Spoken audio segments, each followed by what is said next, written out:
E a gente volta a falar de Mateus 24, essa geração não passará, céus e terra passarão, o que Jesus está falando.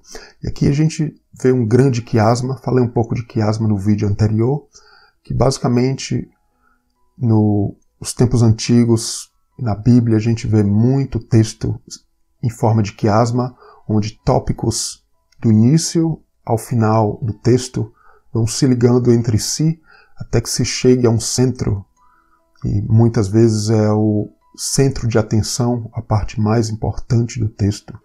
E aqui a gente vê de Mateus 23 até Mateus 25 uma grande ligação entre tópicos.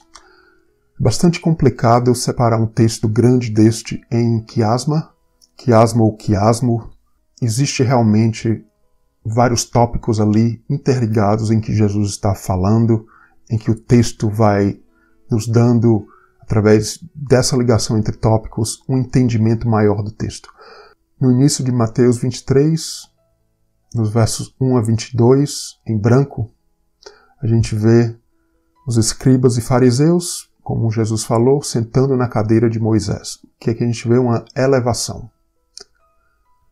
Em Mateus 25, lá no final, a partir do verso 31, a gente vai ver o Filho do Homem no trono de glória e os fiéis fazendo a obra com sinceridade, em oposição ou oposto aos fariseus. Aqui em azul escuro, em Mateus 23, versos 23 a 24, os escribas e fariseus não têm justiça, nem misericórdia e fé. Voltando, ou indo lá para Mateus 25, versos 14 a 30, em azul escuro embaixo, a gente vê o servo mau que não multiplica os seus talentos. Vale ressaltar que talento está ligado a uma moeda, a ouro. Questão de balança, peso. Está ligado às virgens, porque esse tópico de compra e vende, com relação à moeda, a ouro, aos talentos. E a parte em verde aqui subindo no topo, Mateus 23, versos 25 a 28, os escribas e fariseus, o exterior, formosos pelo exterior.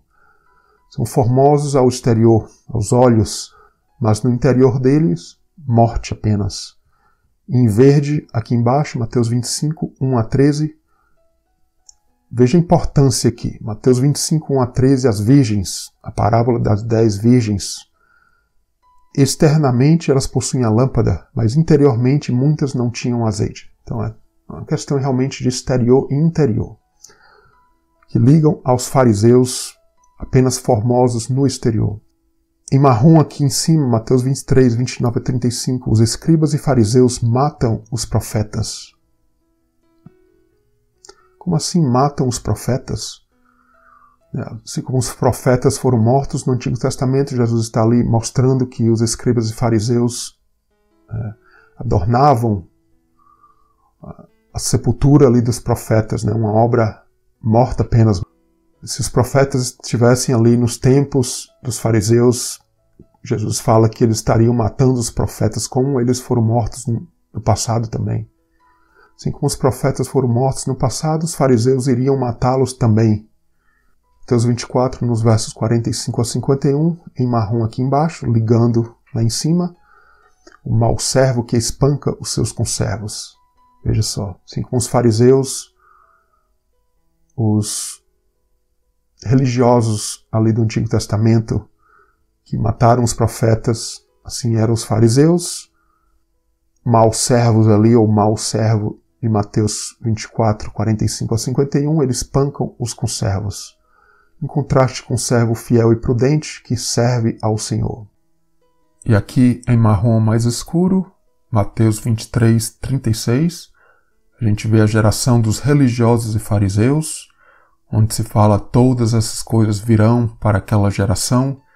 Em Mateus 24, verso 34, lá embaixo, Jesus vai falar, esta geração não passará, céus e terra passarão.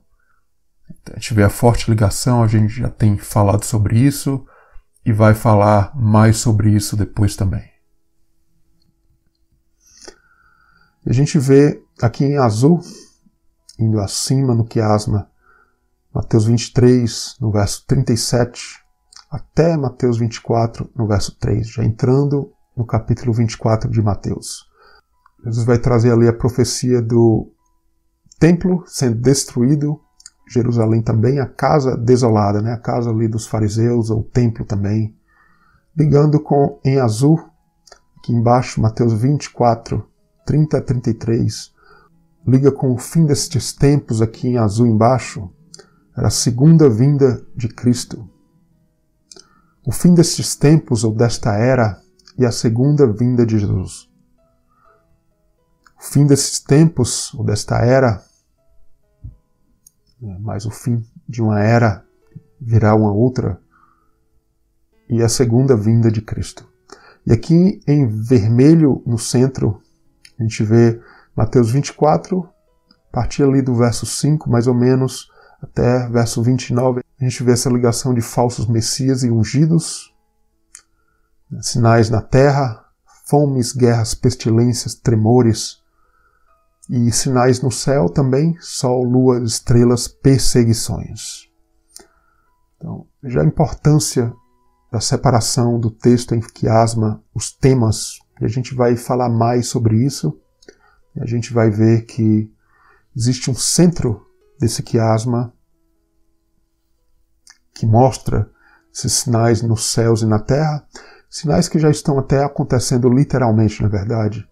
Fomes, pestilências, aí vírus aí atacando, o mundo parando por causa de vírus, profecias bíblicas que Jesus falou. Então é muito importante a gente entender isso, estudar. Tem a parte literal, a parte espiritual. Diria até que tem a parte literal, como a gente vê, fomes, pestilências, mas tudo isso fala também de um tópico espiritual. Né? Pestilência que tem entrado no povo de Deus. Na saída do povo do Egito, povo de Israel do Egito para a terra prometida, o que eram as pestilências? Pestilência era a lepra, por exemplo, era uma delas. Existe um sentido espiritual para a lepra? Com certeza existe. Então esse texto todo de Mateus 24, 23, 25 também, e a Bíblia em geral, o Novo Testamento incluindo, existe muita parte literal, mas existe até mais profundamente, inclusive, a parte espiritual. Felizmente o povo de Deus hoje está com a pestilência espiritual, vamos dizer assim. Está com fome da palavra de Deus. Está difícil achar realmente uma comida boa, vamos dizer assim, onde a palavra de Deus seja pregada verdadeiramente. E o povo realmente está vivendo uma fase de pestilência espiritual também. Não é só a pestilência literal que vem para realmente fazer os sinais de Deus acontecerem e serem vistos por todos, trazerem pessoas ao conhecimento de Deus, mas quando a gente se aprofunda, a gente percebe que há algo bem mais profundo e espiritual em tudo isso. Né? A gente vê a elevação dos fariseus e a questão do céu e da terra aqui no centro, porque céu e terra, os astros celestiais, ali de Gênesis 1, seriam aqueles que governariam a lua, o sol, as estrelas, governariam a noite e o dia. E será que a igreja tem governado a noite e o dia? Será que a igreja tem sido luz para este mundo? O que a gente vê aqui em larga escala, a verdade é que não. O sol, a lua não tem dado a sua luz, não tem governado, veja só, esse tema de governo, de elevação. E realmente, como a gente vai continuar estudando, a gente vai ver que Deus vai trazendo a correção, e é isso que o texto fala, uma correção onde essa questão de templo, o templo, ali os moldes do tabernáculo que foram detalhados por Deus ali no Monte Sinai após a saída do Egito, toda essa ligação de sair do Egito com o templo. A gente vê o quê? O texto aqui de Mateus 24, todo ligado a isso.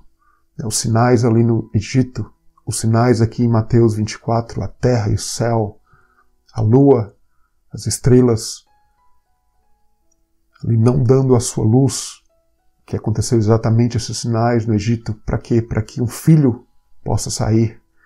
Essa parentela aqui dos fariseus, dos religiosos, como a gente vai ver, né? Tem que ser terminada esse governo que não leva à conversão verdadeira, esse governo onde há uma beleza exterior, mas não interior, né? Isso precisa ser destruído.